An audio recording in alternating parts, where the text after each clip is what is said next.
Weewaawo kakati omuntu gwe bayita Maria Rosa ebiseera ebisinga obungi bwakaddiwa bwe bukadde bwe musanga ku kyalo nga abazzukulu baako obuzzukulu obubeera ewaka bukaleetera nnyo entondo.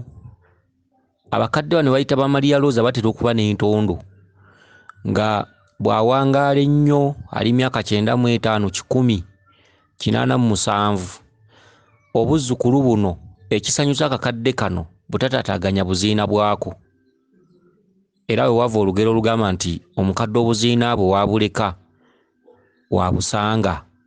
Ekisinga okutaataganya omukadde ono kutaataganya bintu bye. Abazzukulu babeera balaba nti obuziina obwo tebwetaaga mu nnyumba naye nga kakakadde kabwagalawo. Akati be bantu ba Maria Rosa. Era omukyalo ono ateeka okuba nga aliko omuzimu nga mukadde ddala. Era oyinza okusanga omukyalo ono ng'ayinamu ne ku ntondo. Seera ebisinga oyinza omusanga ayinamu ku ntondo, aliko omuzimu ogwo nga mukadde, nga mukulu, nga jjajjaawe oyo we yafiira yali mukadde ddala. Kakati omukyalo ono agambye nti yafunye obubaka nga ali oba ate ebyo oba ate mbadde njogera byaki oba lugambo, endooza lugambo nange ati neeyogeza ng'olwanobako. Kakati byo kansooka mbiveeko, kati kanzire ku mulamwa gwe yabuuzizza. Omukyalo ono agambye nti yafunye obubaka nga alaba ali ne kirayanti we. Kati buli lwe yabadde ava ku kirayanti we n'addayo ku mulimu gy'akolera ng'ekkubo liziba, n'anoonya ekkubo ne liziba naye nga bw'addayo ewa kirayanti we alifuna. Kakati ekyavuddemu ewa kirayanti we we yafunidde ekkubo nga lya koolaasi, n'akwata ekkubo lya koolaasi lyo ng'alaba ligenda, n'alikwata n'atambula. Kati gye yasanze eyo mu maaso gye yasanze empuku eyo ndowooza yabadde nga nnyumba naye nga munda mulimu ekinnya, ng'ekinnya ekyo kyameramu n'ebitititi kati nga mulimu n'ebitulituli. Kati kyeyavudde agamba obwedda nsaalimbirwa wa kabaka, n'avayo ng'agamba gusinze mukama wange, gusinze mukama wange, gusinze mukama wange bw'atyo. Akati bwe yatuuse mu maaso kwe kusanga abakadde ndowooza nga baamulinze dda, naye ndowooza nga waliwo akatontunu nga bagenda ku ssomero. Kakati kyeyavudde akwata ekkubo n'abakadde ne batambula mpola ne batambula. Kati ono ate yagenze okweraba, ono Maria Rosa yagenze okweraba ng'ali mu lubiri. Ogambye nti mu lubiri wagenze okulaba ng'osangamu, ogambye nti nenkusangamu Mulangira Jjuuko mu lubiri omwo, nenkusangamu. Kakati n'ogamba nti Mulangira Jjuuko bwe wandabye ndowooza nonnyaniriza. Ogambye nti Mulangira Jjuuko wadde oyambadde ekkanzu ya green ng'okutte n'omuggo, bwe wandabye n'ogamba bannange kiwanuka ng'akulumye nnyo, bannange kiwanuka ono ng'amulumye nnyo, banne kanziruke mangu nnyo ndabe nga bw'onoogamba nti ndabe oba mangu nnyo obanga mumuggyako ekizibu ekyo obanga mukolako mangu. Ogambye nti Mulangira kyewavudde ovaawo n'oyanguwa mangu nnyo olw'obulumi bwe nabadde ndimu, bwadde ogamba kiwanuka nnumidde ebbanga ddene. Kitegedde ebintu ebifaanaganako bwe bityo. Kakati kankuddiremu obubakawo buno. Kakati Maria Rosa akakadde ka kuno kankuddiremu obubaka bwo buno. Kirayanti wo yaba kasitoma wo, kirayanti wo yaba akuleetera ssente era gw'oba oggyako ekyokulya. Ndowooza ge makulu ga kirayanti oba ye yandibadde kirayanti wo obanga bw'onoogamba nti oba ngeri ya kasitoma we, ebintu ebifaanaganako bwe bityo ye kirayanti. Omuntu gw'okolera ndowooza n'akusasula oba yandibadde nga kasitoma wo bwe bityo, kye kintu kirayanti. Kakati kirayanti wo gwe muzimu ogukutuddeko, kirayanti wo ye Lubaale wo, kirayanti wo yakuwa ky'olya era gw'okolagana naye era gw'otambula naye, ye kirayanti wo. kati mbubaka buno okulaga nga wabuddayo ku mulimu amakubo gaziba kitegeeza ki kyekiseera n'obudde amaaso ogazze ku Lubaale, kyekiseera n'obudde amaaso ogazze ku kirayantiwo, kyekiseera n'obudde oleke byoliko bakuwooninze nti biwedde ebyensi biwedde, byoliko biwedde. Kwe kulaba nga bw'ovudde wa kirayantiwo n'oddayo ku mirimu gy'okolere wa mukamaawo, amakubo gazibye gonna ne gazibira ddala bwe pu, nga bw'odde wa kirayantiwo olaba gy'olaga. Okitegedde Lubaale ejjajjaawo oba njala yennuma oba tulo simanyi nange oba bulwadde. Kakati bozze wa kirayantiwo ekkubo ogenza okulaba ng'oliraba nga lya koolaasi. Ekkubo lya koolaasi eryo eriddugavu lya Kabaka Bulamu.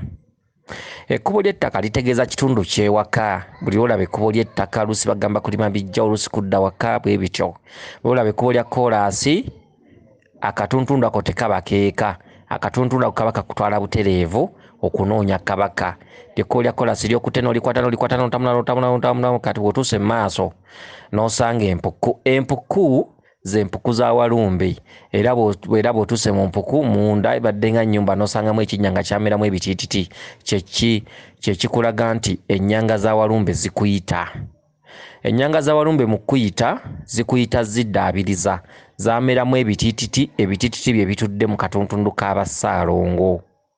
Kyekikubya, kyekikulumya, okitegedde. Kati ng'olina okutereeza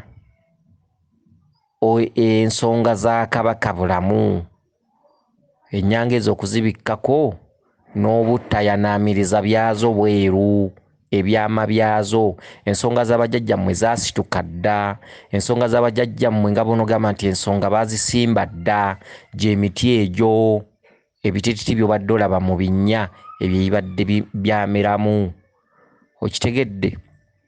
Kakati ogenza okulaba mpuku gy'obadde wabadde ebinnya, ogenza okulaba okwejjuukiriza nga oli wa Kabaka n'ogamba Mukama wange gusinze, ng'obadde olabika ng'asaatuukirayo mu butanwa, Mukama wange gusinze era n'ovaayo. Kyekituntundu ky'okugenda okubikka Kabaka omala oveeyo, kubanga bw'ogenda okubikka Kabaka omugamba gusinze, baba nga baasooka baakunyiiza, baakusobya kuba okusasira n'okusonyiwa. Sina kye mmanyi, ndi mwana muto, era nga bwe nkubise Mukama wange sizze kwonoona, sizze kusaatuuka, nonye maanyi g'abajjajjange. Bye bitititi biri by'olabye bimezeeyo, ensonga z'abajjajjammwe zaamera dda, zimeze. Oba ensonga olina okusimba ensonga emiti oba ebititi by'obadde olaba bimeze mu binnya, ogenda obikke ensonga z'abajjajjawo bazikukwase mu busimbalaala. Okitegedde, oveeyo, ke katundu k'ovuddeyo ng'oga Mukama wange gusinze. Kakati osanze abakadde baakulinze dda ku kkubo, abakadde be bajjajjaabo, abakadde gy'emizimu egikutuddeko, bwe bukadde obwedda bwenjogerako. Kati Maria Rose ono alina omukadde amwambadde, era banna abasajja bawasa. Abasajja bawasa. Kati ono alabika baamuwasaako, oba baamuwasaako ateeka okuba bannanga abasajja beekuulira embazzi kugulu. Kati ono naye omusajja yamuwasaako n'amuteekamu ssente amugulira ebiziga amunyiriza mu mukazi we. Ku obwo obukadde bw'olabye, obukadde kati aliko jjajjaawe yafiira mu myaka miwanvu. Omukadde bw'akwambala omuzimu ogwo ne gukwambala, omusajja alina kuba musiru nnyo akuwasa n'akusobola, alina kuba musiru nnyo. Era ge maka g'osangamu abakyala bamu nga be bagategeerera, nga omusajja bw'avaayo n'agamba nti atandika okugategeererawo amateeka, nga omukyala oyo aba wa ntondo, abakutte kutama buli budde, abakuba endeka mwoyo, biki bw'ovaayo n'ogamba nti olese obwannyinimu. Omukyala ono ebiseera ebisinga obungi bw'omuggyako obuyinza n'oyagala obwolese, era temukwatagana, era ekivaamu akulema. akantu katono nnyo kaba kamunyiiza aba yeerondera akantu katono nnyo. Eriyo abakazi ng'omusajja ne bw'ayenda omukazi tafaayo agamba kazitanfa atuwa ebyokukozesa. Kitegedde ate eriyo omukazi ng'omusajja bw'agendako ebweru oba omusajja bw'abaako kyamunyiiza oba omukazi bw'akusaba ekintu n'okirwisaayo ziba ntondo kuba kunyiiga kuba kukola ki. Omusajja bw'ayogerako ewaka ntondo kunyiiga kivaamu kwerumaaluma kulumaŋŋana bwe bityo. Okitegedde kati abakadde bano baasanze ku kkubo gy'emyoyo egimwambadde. Okitegedde kati abakadde bano bamubanja ki? Waliwo abo bagambidde nti nga bagenda ku ssomero era Maria Rosa n'abakulemberamu ne bamuvaako emabega ne batambula nga bagenda ne bagenda. Kati omukyalo ono agambye nti alina waatuuse mu lubiri e Buddu. Lwe lubiri lwalabye kubanga ogambye mukazi gwe nti bwe tutuuse mu lubiri mulangira n'enkusangamu. Okitegedde kyeki? Omanya ddi nti jjajjawo agambye nti ensonga zo z'egindi? Omanya ddi? Okitegedde? Omanya ddi nti jjajjaawo agambye nti ensonga zange z'egindi? Okimanya ddi era okikuuma otya? Okuuma otya ebya jjajjaawo byasalawo? Kuba olukiiko lwa Lubaale bwe lutuula ogenda okuli oli ng'agamba nti naloose embuga eri ku lusozi egindi. Abantu abasinga obungi mutera okuloota embuga ez'enjawulo oba ku kyalo gy'oli oba luddawa. Ekintu ky'oloose mu bubaka okiwanga ekitiibwa emirembe n'ennaku. Okiwanga kitegeeza nti mu kifo muwaakuloosezza jjajjaawo aba amaze okulabawo ebibye nga weebiri. Kyebava bakugamba nti omuntu omulubaale ebiseera ebisinga obungi omulubaale olina okuba n'amatu abiri. Okutu okumu kulina okuba nga kuwuliriza nnyo ekigambo kya jjajjaawo n'okukikakasa. Kyokka okutu okumu kunaawulirizanga abantu. Naye mu bantu mubamu ababi n'abalungi. Mu bantu mubamu ekintu kye tuyita omweyogereze. Okitegedde? Ate mu bantu mubaamu gwe tuyita atayagaliza. Abantu abasinga obungi kino kibakwatako. Jjajjaawo ayinza okuba kugamba nti njagala muggo gw'amayembe. Omweyogereze n'ava eri najja n'akugamba nti wandisoose endeku n'ogiteeka wali. Naye bakugamba bujjo nti goberera obubaka bwa jjajjaawo, vva ku bantu. Okitegedde? Osobole okukuuma ebyama bya jjajjaawo kubanga ebyama bya Lubaale tuyita nabyo ku mutwe. Ataligoberera byama bya ku mutwe talitereeza mpewo. Ebiseera ebisinga obungi ekintu ekikujjanga ku mutwe ne bwe kimalanga omwaka okikuumanga kubanga ebirooto bya Lubaale tebivunda. Okitegedde? Buli lwoloota ewammwe nga wajja kufaawo omuntu tereka kitereke obwo bulanzi. Bw'olootanga ewammwe nga waliwo emikolo gy'okufiirwa ng'olaba muziika mukola ki n'okakasa nti kirabika ewaffe twadde mu kuziika, kuuma ekirooto ekyo tokyogera kubanga kiyinza okukukyayisa. Kikuume bukuumi ku mutwe ne bwe buli bajja ojja kirabako. Ekirooto kya Lubaale bakugamba ne bwe kimala mwaka gumu n'ekitundu kikuume bukuumi ng'okiwa ekitiibwa ng'era ojja kituukiriza. Okitegedde? Lwakuba nti abantu bawuliriza nnyo ebigambo by'abalala. Okitegedde? Alitereeza Lubaale agobereranga nnyo ekintu kyaloota. Bwe kikulaganga nti omusawo ali ku mutala mukono kikuume. Oli ne bw'ali kugamba atya nti tugende wa Nakayime Mubende togenda, omalanga kutuukanga gy'oloose. Okitegedde? Kati ogambye nti nentuuka mu lubiri nenkusangamu. Bwe nkusanzemu obadde oyambadde ekkanzu ya green ng'okutte n'omuggo. Kyeki? Ekitegeeza nti mukamaawo ye kabaka ndawula. Mukamaawo kyekitunutunu mw'osangidde ono mwakwaniririzza. Ogambye nti Mulangira Jjuuko nenkusanga ng'oli mu kkanzu ya green ng'okutte n'omuggo. Kati agamanyi agabadde gannyambadde kyekitunutunu ekikulaga nti obwandawula, obwakabaka bwandawula ze nnyota zo. Okitegedde? Ze nnyota zo. Era go ge maanyi amakulu agakwanirizza. Kati ono omwoyo gubadde gumutuddemu gulina kye gwogedde. Kugambye nti bannange bulijjo ensonga zo nzirabanga ez'okusaaga kumbe Kiwanuka yakulumaaluma dda n'oggwayo. Kakati aka katuntundu Kiwanuka yakulumaaluma dda n'oggwayo. Kati bannange abasajja beekuulira embazzi kugulu. Omuntu gwe bagamba nti Kiwanuka yakulumaaluma dda n'oggwayo aba tateesa maka. Kyayagala kyakola. Bw'agamba nti njagala kgendako mu ttawuni n'omugaano oba oleesa obuzibu. ekirowoozo bwe kimukwata naga njagala genda kulaba ku maama oba n'abasajja ab'amateekateeka n'amugamba nti ojja kgenda olwokuna olujja ewaka essanyu liggwawo. Omukazi oyo bw'agamba nti bw'omugamba nti tugende mu buliri maama tugende tukole akaboozi k'ekikulu nga mu kaseera akagamba nti saagala bw'omukaka oba oleeta buzibu. Okitegedde omukazi oyo olwaleero bw'omugulira olugoye lwa mitwalo 6 enkya n'abako ekirowoozo ekimukutte ng'ayagala kizigo n'omugamba ate maama kati naawe sente twaziggyeewo naguza olugoye ng'ayinza okuga nnyabo ndoza bagambyeko bulijjo abagulira abakazi baabwe engoye baddada mu kwogera ebyo onnangira. Maama nze ngamba tewandinangidde okulangira akwanguya mangu onnangidde. Okitegedde omusajja olwogerako olwoba olangira, omusajja olwogerako olwoba omuvuma, omusajja olwogerako olwoba oyoleseza effuga bbi. Kitegedde abasajja bawasa abakazi bwe bati ebiseera ebisinga wakati olina kwogera kasita oyogerako n'oyogerako osobola okuba wakagula baba tebasiima. Bw'omugulira olugoye olwaleero enkya ng'alina kyayagala gwe omusajja oba okyajjukira okuba nti omukazi ono ansiimye ennyo namugulidde olugoye kijja kutwala omwezi nga mulamba okunsaba ekintu ekirala. Omusajja wattu ayinza okuba talina ssente n'agamba ate ggulo nagulidde ekiteteeyi kya mitwalo 4 tugumiikirizeemu nkole ku ssente zino kati kana kasente keninamutu keekuumise. Okitegedde ono aba tabiwuliriza ekivamu omusajja kugaa ndi mukazi wange tasiima mu mutima. Kitegedde entondo ziba nnyingi. Okitegedde n'obutalaba kintu kyabaddewo ggulo. Saate mulimu omukazi gw'okolera ekintu nekitwalira ddala emyezi 2 ng'akyakwebaza.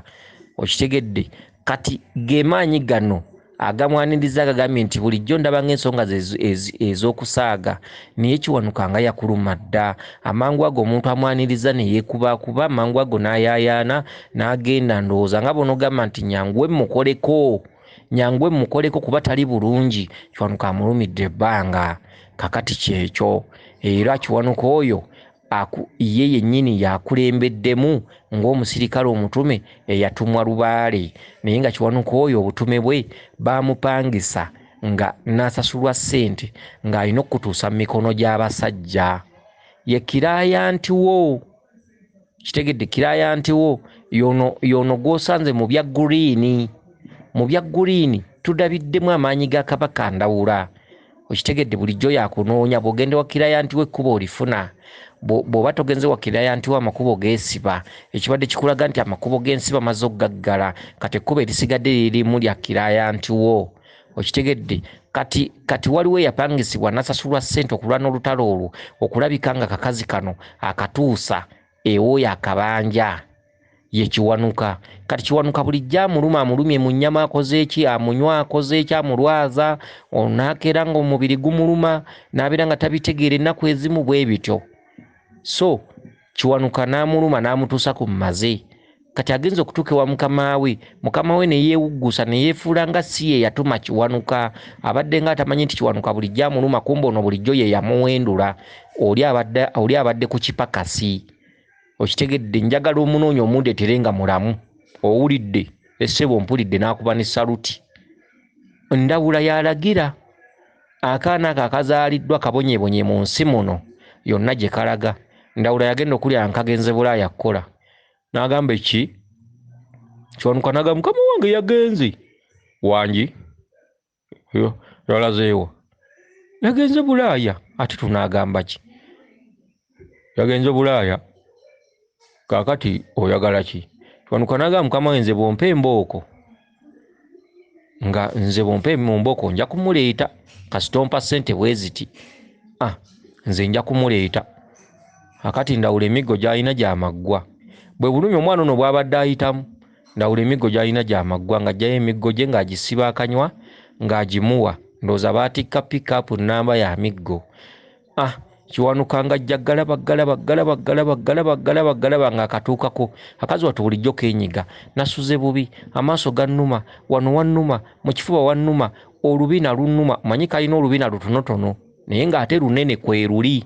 Okitegedde kaakati nga olubina luba lukaluma era bwe kaba katuula katera kutuula nga keebakirizza sayidi emu ebintu ebifaanaganako bwe bityo. Kabina kano tekakyasobola kutuula bulungi emboko kwe ziyita tasobola kutuula n'atereera atuuzaako sayidi emu oba nga yeegalaamiriza atuula mabbalibbali bw'ati akabina kayitako emboko ku makya n'akawungeezi ye Kiwanuka. Kati Kiwanuka akyalwana olutalo. Kiwanuka alaze ku firimu, akakyala kano akalazeeko firimu, olugendo lwe lugenda kukomekkereza lutya. Kiwanuka akalaze nti ŋŋenda kukuba nkukube okutuuka nga nkutuusizza, ne mukama wange eyantuma alina okunneewuunya. Okitegedde? Ye firimu gye kaloosa akakazi kano. Kiwanuka abadde akeewaaniraku, akalaze nti ŋŋenda kukuba nkukube, tunaagenda okutuuka ewa mukama wange naye ajja kunneewuunya nti Kiwanuka okuba. Ye firimu gy'alabye nga batuuse mu maaso ga Ndawula eyatuma. Ndawula ye yatuma, naye n'Endawula akutte ne ku mumwa n'agamba nali nkutumanga ebyokusaaga naye mwattu okuba ate w'omuleetedde ng'omukubye ennyo anaatera n'okkutuka omutima. Kati Ndawula kwe kudduka ennyo mangu nnyo anone first aid aggyemu obulemu buno n'obulumi Kiwanuka bw'atadde mu mwana ono, omwana ono asobole okuddawo ng'omuntu. Olwo lubadde lugero, eyo ebadde firimu butya Kiwanuka bw'ali kutuuse wa mukama we. Kyokka Kiwanuka mu kukuba asoose kulabula. Akulaze eno kirayanti wo ye Lubaale akunoonya, era akuluma era akuwa ssente akola ki? Ye kirayanti wo kasitoma wo omukulu gw'olina okuwa ekitiibwa. Bukirayanti wo bw'omuvuddeko n'oddayo ku mirimu amakubo gazibye gonna ne geggala. Bwozze wa kirayanti we ekkubo ly'ofunye libadde lirimu genda kwetereeza. Eyo gy'oggukidde wali ebinnya mu mpuku. Okitegedde? Ekitegeeza nti Kiwanuka akuzannyidde firimu nti by'obadde oliko, by'obadde olowooza oba by'oliko mu budde buno tumaze obbiggalawo. Kati eriiso lizze ku ffe. Nze bantuma butumi. Essaawa eno nina okukuba, oba okaabye eki oba okaabye eki gw'omanyi, okutuusa nga nkutuusizze wa mukama wange. Wabula wakati mu migga egyo, mukyalo ono nga bw'atakyasobola kutuula, wakati mu migga egyo ne mukama we yamutuma ajja kwewuunya, alyewuunya. Era ono omukyala bw'aneesisigiriza, okitegedde, olugero amaze oddufuna. Waliwo ekiseera ky'okumutuusa gye bamwagala nga tafaananika. Kuba Ndawula agambye nti okumanya omulumye n'okufaananika takyafaananika. Kiwanuka abadde amukubye ng'abuzayo kutula mutima. Oli kye kimuddusiza amangu ennyo ngeri ya kunoonya first aid. Okitegedde? Weewaawo, yenze Omulangira Jjuuko Munabuddu.